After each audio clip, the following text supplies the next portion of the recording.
Hello, beautiful moms and entrepreneurs. My name is Sharice Walker, and I'm your host of the Unbreakable Mompreneurs podcast. This is a place where we come together to learn, grow, and inspire. So sit back, relax, and let's get started.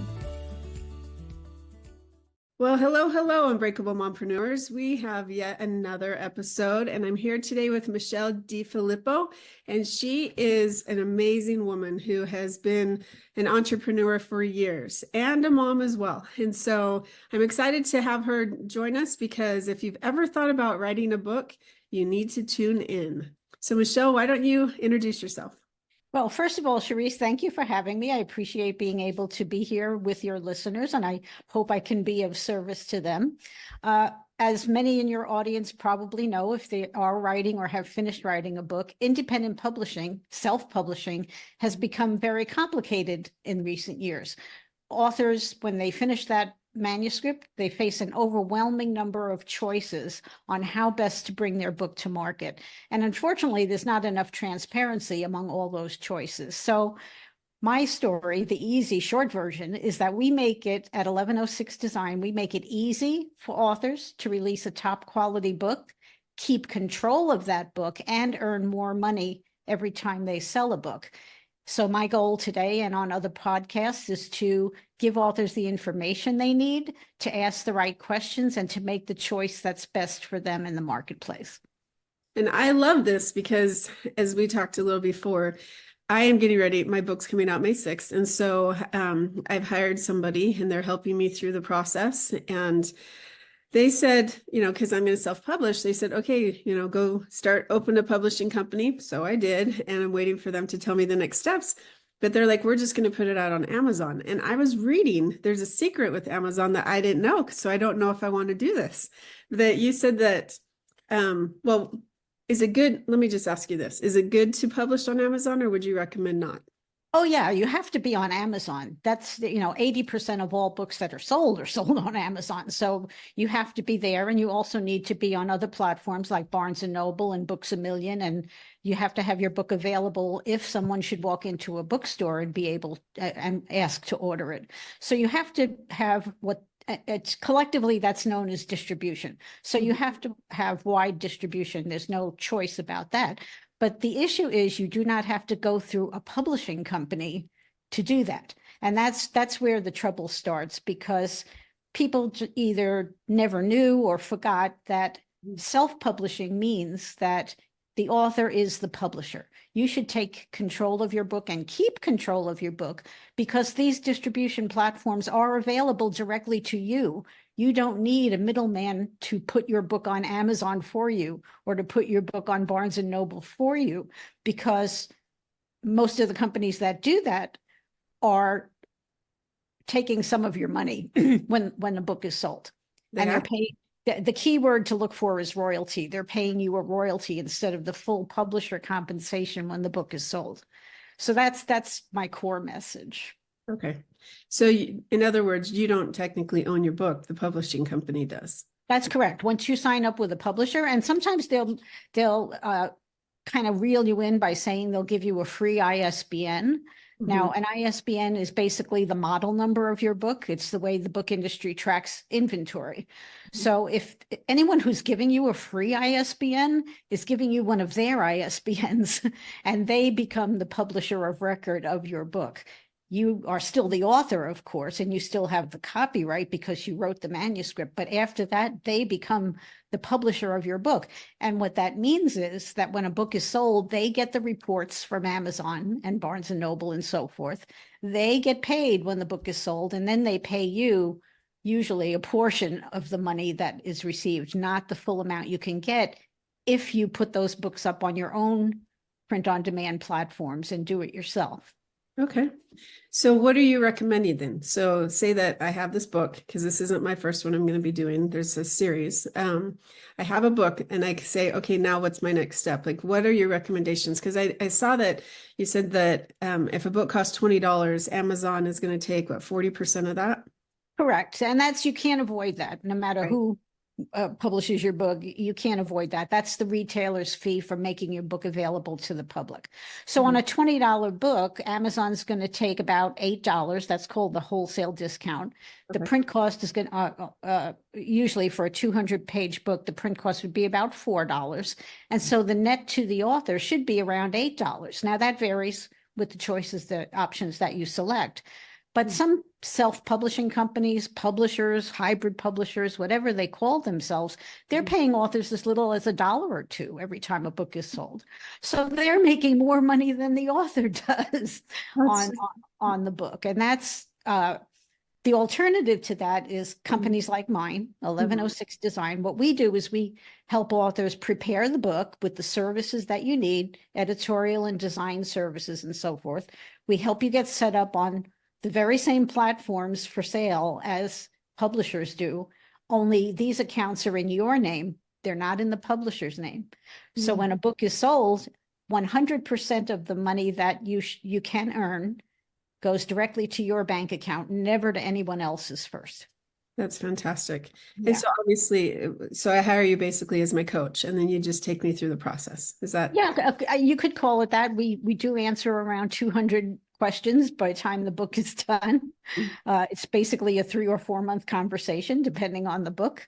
And we walk you through it step by step because this is what we do. And we've done it since 2001. That's fantastic. So as I've been talking about my book, because it's been like my passion project for so long, I come across people, many probably listening right now, that, oh, I've always wanted to write a book, or I've always thought about writing a book. So what would your recommendation be for those people? Well, I don't think, I don't know if you're familiar with Dan Poynter. He was an old-time person who basically started self-publishing when Amazon first came on the scene. He recognized how it was going to change the publishing world. And he used to say 2 things that I remember well. The first thing was that nobody should die with a book inside them. If you want to publish a book, you should do it. Right. And the other thing he used to say was that a bookstore is a lousy place to sell books, which it is. So I think you should definitely write your book. I think you should explore all avenues for book sales. You do have to be in the bookstores because that's where most books are sold, but you should also explore direct options in terms of selling, making contact directly with your readers and selling books directly, because then you don't have that 40% wholesale discount taken off the top.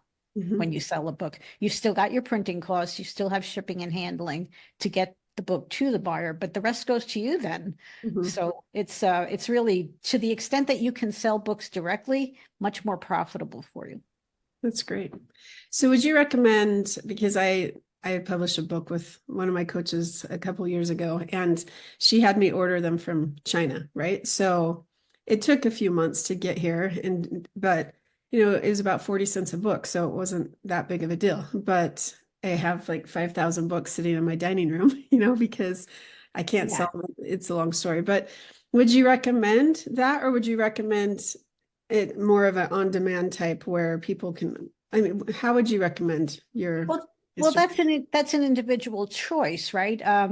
Back, I don't know how long ago that happened to you, but back in the day, if you wanted to order books from what we would call a traditional book printer, you would have to order thousands of copies to get a decent unit price. And then you would have to worry, you take delivery, store the books, figure out how you're going to get them into the hands of your buyers.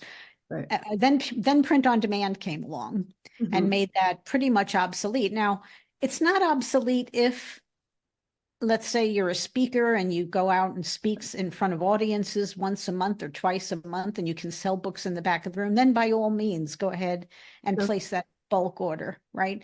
But for most people, print on demand is the way to go because you don't pay for the printing until you actually sell that book. And yet, if you do have an event, you can still order books delivered to yourself from your print on demand platform. If you should need, books, physical books in hand for a book signing or something like that. Gotcha. Okay. So, what type of services do you provide?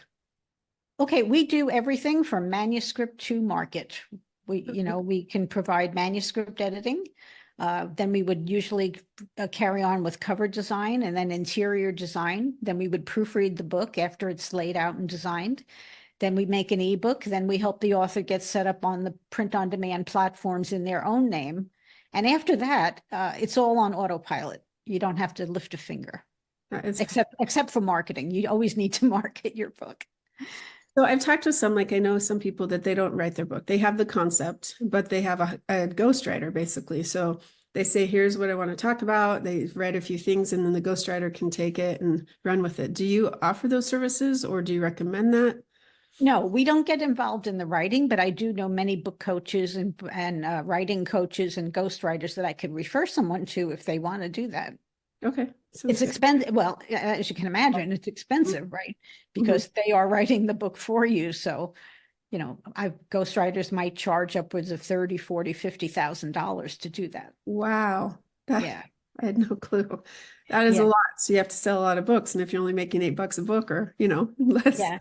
And the thing is, and that's fine, I guess, if you're the CEO of a multinational corporation, that's worth it because you've got better things to do. But you do have to spend the time with the ghostwriter anyway to tell them what you want to say. So you might as well just sit in front of your computer and put it down on paper yourself. After that, there's all kinds of editors and proofreaders that can polish it up for you. That's great. And I think like I've learned so much in this process because I didn't know there's a Chicago style, or I think I always used MLA or APA, right? Formatting. And they're like, nope, you need to do Chicago style. Okay. Is that common with books or? Yeah, it depends on the nature of the book. We mostly use Chicago. That's the style guide used throughout most of publishing. But we have authors who come to us and want us to use APA or MLA, and we will just do that if that's what they want. So tell me, in your opinion, because this is something where in my first draft, I had quotes from everybody, right? And they said, no, you can't do that because you have to have permission from each person. And I'm like, what? And so what are some things that authors starting out should know so that it saves them time later? Because it took a lot of time to fix all that, that you'd recommend. Well, yes, you do have to have permission, and you do need to give credit to someone when you quote them in your book. It's just, you know, courtesy, if nothing else. So I would think if you're working with a good editor from the start, they would flag that for you. Okay. Definitely. And say, okay, who said this? You know, you can't claim someone else's words as your own. Right. And even like I would give them credit by their name. So-and-so said this, but I was, you know, they said, no, you really should probably get permission. I thought, oh, forget it. Well, that's that. I guess you would file that under the category of just it's never too much effort to be safe, right? Yeah. Chances are the person you're quoting would be delighted that you mentioned them. Right. Well, I would think so too, but yeah, but just in case, you know, they're a little cranky and they create an issue, if you can just keep that paper trail and say that you attempted to get permission. Sometimes permissions can be very time consuming. Sometimes you'll go out and request permissions and you won't get an answer. But if you can prove that you attempted to get permission, then if an issue comes up, then you're safe. Okay. What about authors? What do they need to know about an interior design of the book? Oh, yeah. There's so much misinformation about that now. If you listen to the information on the internet now, people will tell you to format your book in Microsoft Word or some other program. Some of the major platforms are offering basically machines where you can dump your manuscript into an automated bookmaking program, but that's not the way a book is done. A major publisher will always typeset the book, and that's what we do. And book typesetting is very detailed. We attend to all sorts of issues that make the book easy to read and that don't distract the reader.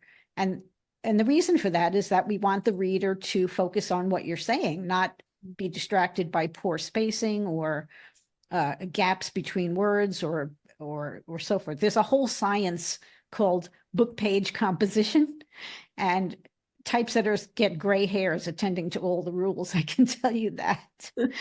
But the result is an easy to read book that looks professional. Mhm.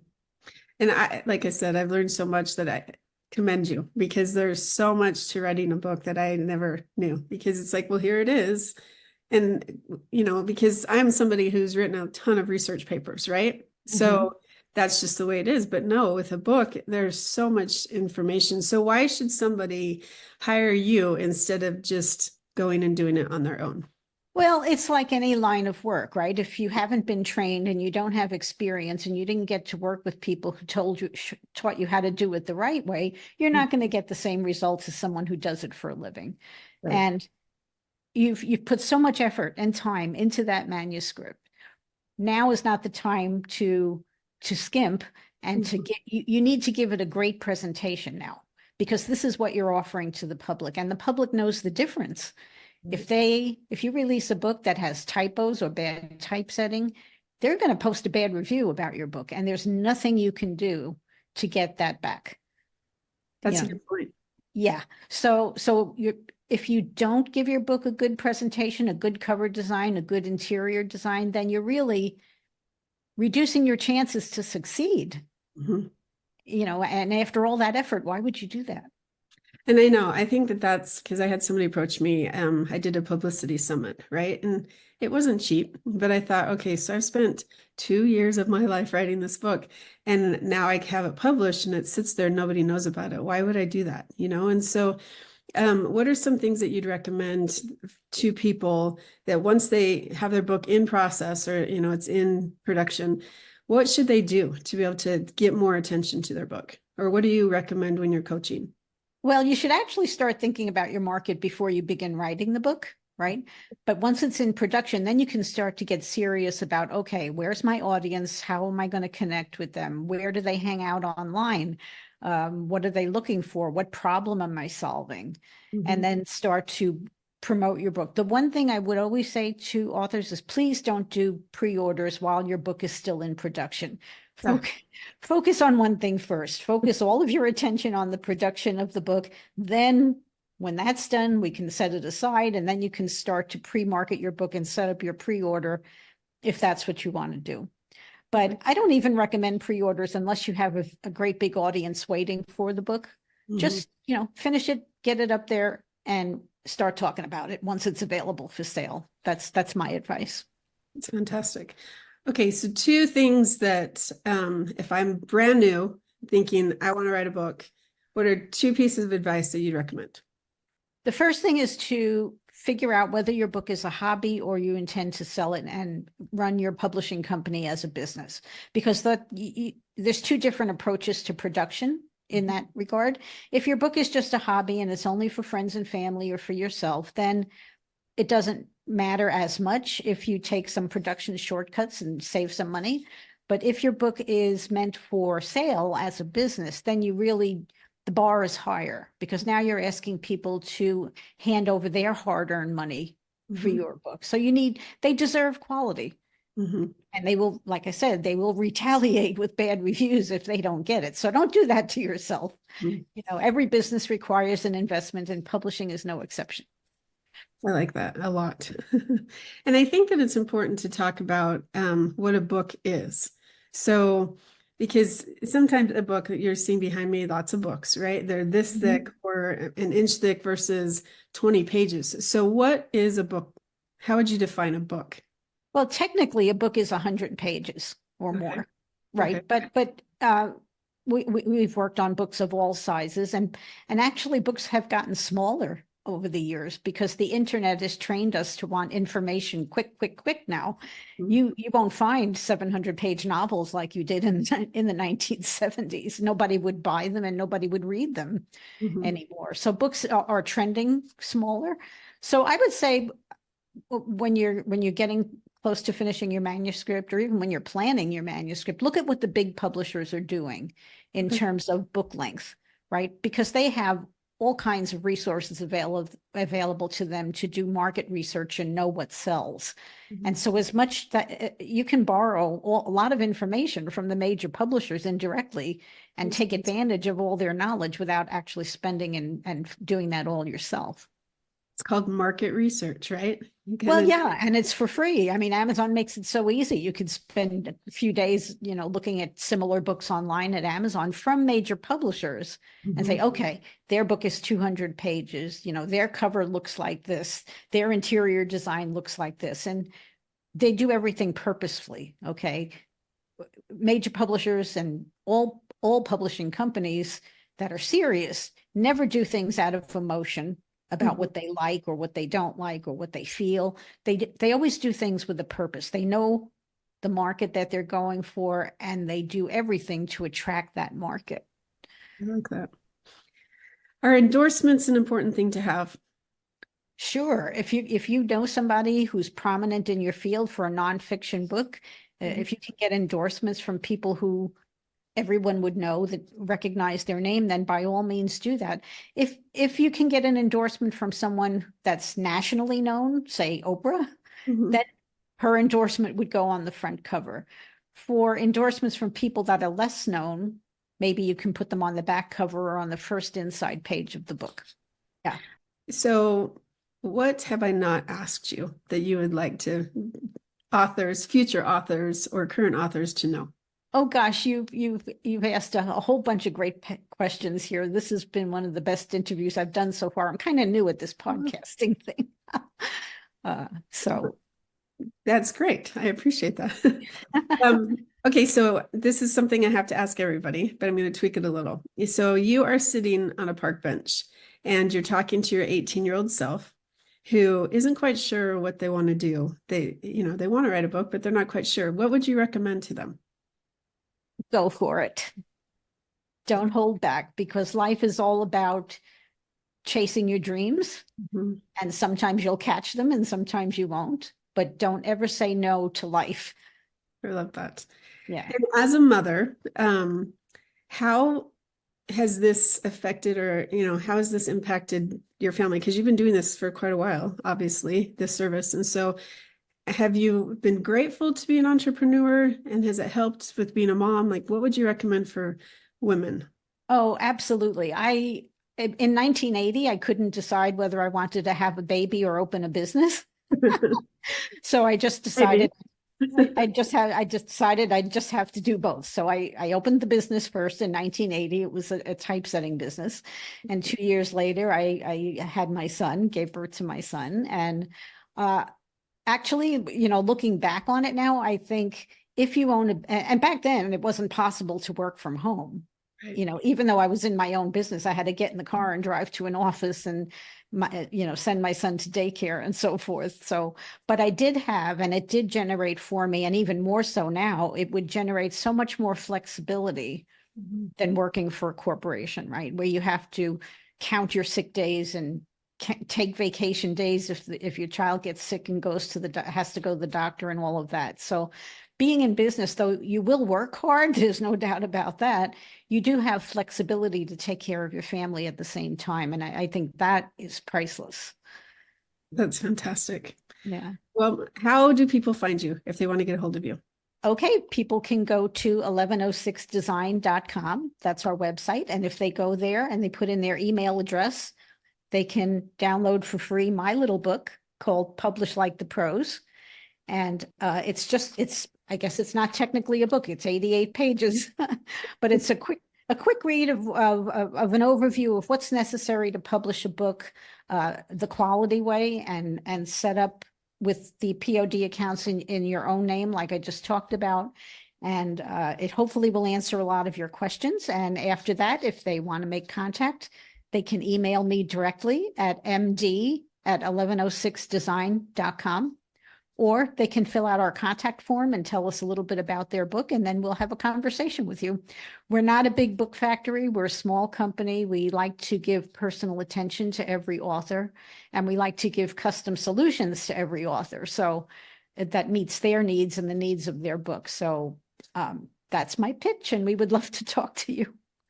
I love that. And I cannot stress, obviously, like I said, I have this book series and I'm not, hiring somebody like you is essential. It's critical. If you really want a book that's going to do well, I cannot stress the importance of having somebody like you. I will absolutely be calling you in the future because it's something that is so important. And like, I still don't know. I'm told what to do, I do it, and then I go to the next thing and pass it back off to them and they do their magic and come back. So if you're seriously considering writing a book, then I highly recommend you look into 1106 design. Well, thank you, Charisse. I like to make a joke of it and say that we always do the right thing because the nuns who taught me are dead, but they're still watching. Well, Michele Defilippo, thank you so much for joining us. And Unbreakable Mompreneurs, you have a fantastic day. Thank you, Charisse. Thank you. Beautiful moms, remember, you are unbreakable. Keep illuminating the world with your strength, pursuing your dreams, and reveling in the splendor of motherhood. This is Charisse Walker, bidding you farewell for now. Stay tuned for more empowering conversations on the next episode of the Unbreakable Mompreneurs podcast. Until then, keep shining bright. Signing off with love, Charisse Walker.